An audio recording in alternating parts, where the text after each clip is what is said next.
Show में साथ देने का शुक्रिया। आपने great people to fly with की बात की, तो कोई ज़माना था कि वाकई great people to fly with लोग आते थे, इसमें सफ़र करते थे, मुनाफा बख्श इदारा था। हमने ट्रेन किया मुख्तलिफ एयरलाइंस को भी, और वो एयरलाइंस आज टॉप कंसिडर की जाती है, टॉप रेटिंग्स हैं उनकी, लेकिन हमारी एयरलाइन सफ़ेद हाथी बन गई एक अरसे के बाद।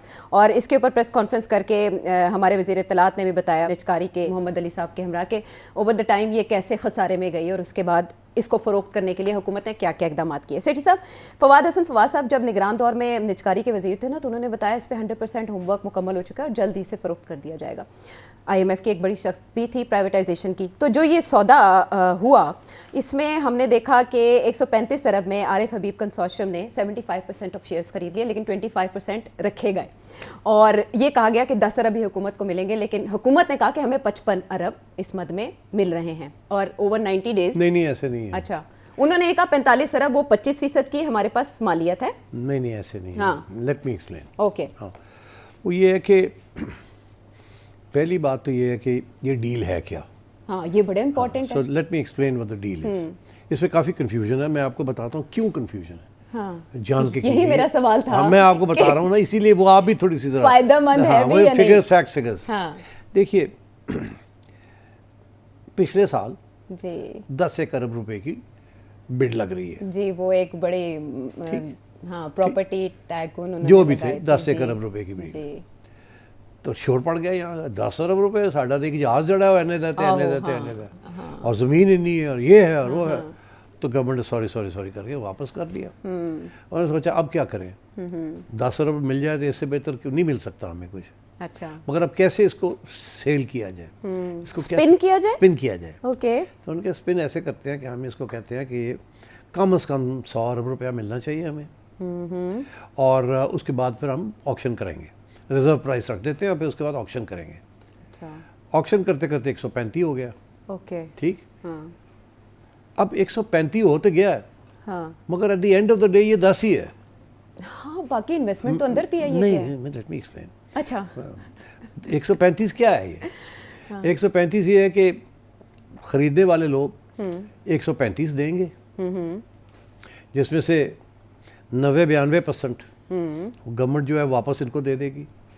कहदे विच ही लाओ। कहदे विच ही लाओ। तो होर उन्होंने कितने लाना सी, जड़ा जो भी बिड करते अगर 10 दे के गवर्नमेंट की जान छोड़ते तो फिर इन्वेस्टमेंट तो करनी थी ना इसके अंदर। नहीं करनी थी। हाँ, तो वो इन्होंने कहा जी ਤੁਹਾਨੂੰ दे देने, तुसी वापस हम दे देना, ताकि लगे ऐसे कि हमने 135 पे बेचा। इतनी बड़ी रकम में बेचा। तो जनाब पहले तो ये फार्मूला ढूंढा गया। दूसरा ये फार्मूला ढूंढा गया कि वो जो लॉसेस हैं 600-650 अरब रुपए के, ਉਹਦਾ ਕੀ होएगा? तो गवर्नमेंट को देने पैणगे। तो अगर आपने कंपनी के अंदर रख दिए तो कोई खरीदेगा कोई नहीं, बिकॉज हम कैसे देंगे, हमारे ऊपर तो केसेस हो जाएंगे। अच्छा। उन्होंने कहा जी नई कंपनी बना देते हैं, होल्डिंग कंपनी बना दें, ये सारे का सारा लॉस हम उठा के तो गवर्नमेंट के खाते में डाल देते हैं। अच्छा, ये गवर्नमेंट इसको देगी। ये सारे का सारा लॉस जो है PIA का वो गवर्नमेंट देगी, मतलब आप देंगी, मैं दूंगा। गवर्नमेंट क्या है, हमारे पैसे ही है ना, जाहिर है। अच्छा, अब ये जो लॉसेस होते रहे वो बाद में मैं आता हूँ उसकी तरफ, कि कैसे हुए और क्यों हुए हैं ये। ठीक है। I'll explain that। लो जी, वो लॉसेस सारे गवर्नमेंट ले गई, हाँ, और जो 4 पैसे मिले थे उनमें से 3.5 पैसे वापस कंपनी को दे दिए। 4 में से 3.5। तो मतलब गलती हुई 10-12 अरब दी मिली ना, उतने को ले लिया। तो एक तो ये कि तो क्यों ऐसे करना पड़ा। हाँ, क्यों करना पड़ा इतना, इसलिए चकमा क्यों दिया? कोई ख़रीदने के लिए तैयार नहीं है PIA को, जिस किस्म की उसकी सूरत हाल है।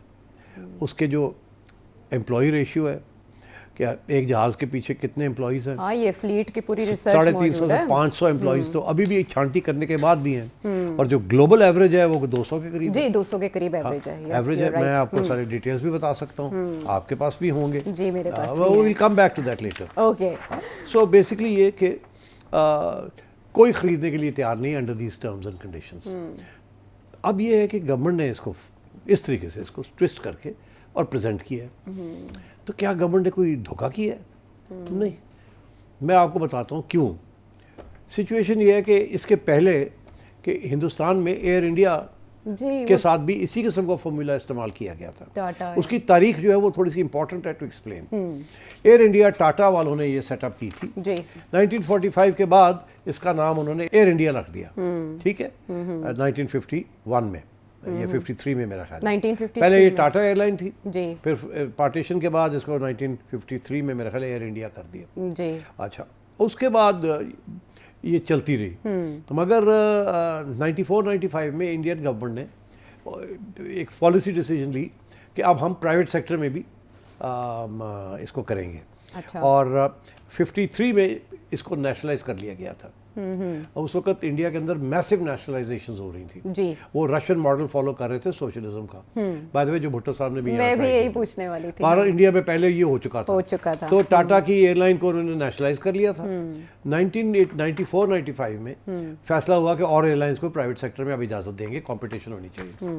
जब ये हुआ तो उसके बाद एयर इंडिया ये कम्पीट नहीं कर सकी। ये नेशनलाइज सेक्टर था, पब्लिक सेक्टर था, और वो जो थे प्राइवेट सेक्टर थे। Private sector more efficient, more profit oriented, मोर हाई प्रोडक्टिविटी। तो ये नमक डोल हो गई, बिकॉज इसको सब्सिडी के बगैर ये जिंदा नहीं रह सकती थी। तो फिर क्या हुआ, इसके भी लॉसेस बनने शुरू हो गए जो कि हुकूमत और इंडिया को देने पड़ रहे थे। ठीक है, फिर इंडियन एयरलाइंस भी एक उस वक्त इंडियन गवर्नमेंट की एक और इदारा था, उसका नाम था इंडियन एयरलाइंस। वो भी नेशनलाइज गवर्नमेंट की थी।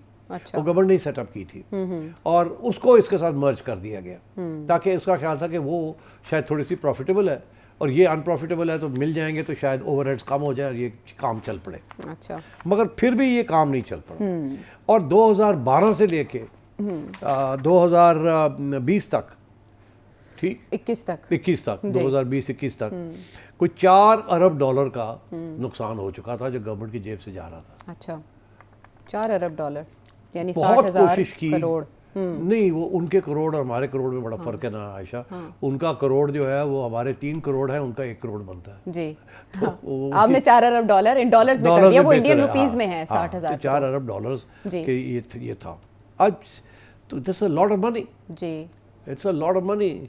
$4 बिलियन। $4 बिलियन आज के अगर एक्सचेंज रेट लें is a lot of money. No doubt. आप कैलकुलेट कर लें कितना है, आपके पास कैलकुलेटर है ना, करो ना जरा, टुक टुक टुक करो ना जरा। अच्छा चलो देख लो ना, कर लो, देख लेते हैं इसको भी। गवर्नमेंट ने, इंडियन गवर्नमेंट ने बड़ी कोशिश की, 2-3 दफ़ा इसको प्राइवेटाइज करने की कोशिश की तो नहीं समझ, कोई लेने के लिए तैयार नहीं था। फाइनली उन्होंने ये मॉडल नया बनाया जो आज पाकिस्तान ने अप्लाई किया।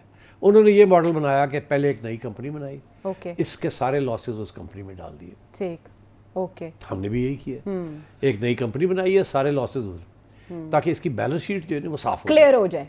ओके, नया आगाज। हाँ, अब कोई लॉसेस नहीं है आपके। अब शुरू करना है। अब बताएं ये असासे हैं। हाँ, तो क्या करेंगे और आपकी क्या है, इसको कितने क्या। उन्होंने भी फिर यही ड्रामा किया। अच्छा। कि इसी किस्म की अलग कंपनी बना के लॉसेस अलग कर दिए और टाटा को वापस टाटा ने खरीद ली। वो दिन है और आज का दिन है कि अभी तक वो प्रॉफिटेबल नहीं हुई। ओके। अभी तक नहीं हुई, हालांकि अब टाटा के हाथ पे आ गई है। अभी भी जरा issues, part of the issue is कि इन द मीनवाइल बहुत सी यंग एयरलाइंस आ गई है ना, बड़ी कंपटीशन हो गई है। और ये पुरानी एयरलाइन है, पुरानी एयरलाइन के पुराने प्रॉब्लम्स होते हैं जी। और नई एयरलाइंस के वो प्रॉब्लम्स नहीं होते। अभी एक क्रैश भी हुआ इसी का, एयर इंडिया का, ऊपर से लाइक PIA, राइट, हमारा भी क्रैश है जी, हमारे भी और इनका भी एक क्रैश है। दोनों की बिल्कुल सिमिलर सिचुएशन। इन्होंने भी वही मॉडल इख्तियार किया जो एयर इंडिया वालों ने किया। चले, उसमें 100% स्टेक्स सेल किए गए थे ना। हाँ, तो इसमें क्यों 100% इसमें भी वही होगा, ये मैं आपसे कहने वाला था कि हुआ ये है कि अब 75% स्टेक 135 बिलियन का दे दिया। जी, ऐसे ही है जी, ऐसे ही 25% अभी छोड़ दिया है, वो गवर्नमेंट के पास है। मगर ये वादा किया है कि अगर आप खरीदना चाहें वो तो 90 डेज में खरीद लें, तो ले लें, हम वो भी दे देंगे आपको इन्हीं टर्म्स के ऊपर। अच्छा, ठीक। अब ये बड़ी इंटरेस्टिंग बात है।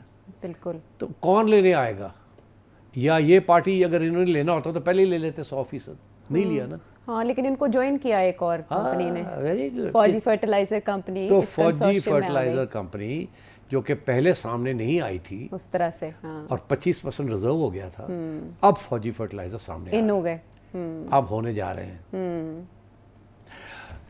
ये बात ये है कि स्पिन कर दिया हमने। नहीं, मैंने स्पिन नहीं किया। अच्छा। फौजी फर्टिलाइजर बड़ी डायनामिक कंपनी है, तो उसकी तो इशू नहीं है। इशू ये है कि ये है तो फौजी फर्टिलाइजर ना। जी जी। It's a stake of the armed forces in it. Okay okay, it's one of their companies. Okay. तो अब ये सबको सूट करता है। कहीं ऐसा तो नहीं कि फ्रंट लाइन पे आने के बजाय यानी बैनर किसी और का? देखिए अगर ये पहले ही आते जी। तो ये इन्होंने कम से कम 25% तो लेना था ना, मे बी मोर। हाँ, मैनेजमेंट कंट्रोल के बगैर फौजी फर्टिलाइजर नहीं आएंगे। अच्छा। तो उस वक्त फिर बहुत सारे यहाँ तज्जियाकार हैं और लोग हैं और पीटीआई है, और शोर डाल दे रहा था कि फौज लेगी फौज लेगी। जी, कोई नहीं, शोर तो अभी भी है। अभी वो नहीं है, अगर वो होता तो और ज़्यादा होता ना कि फौज ਨੂੰ देता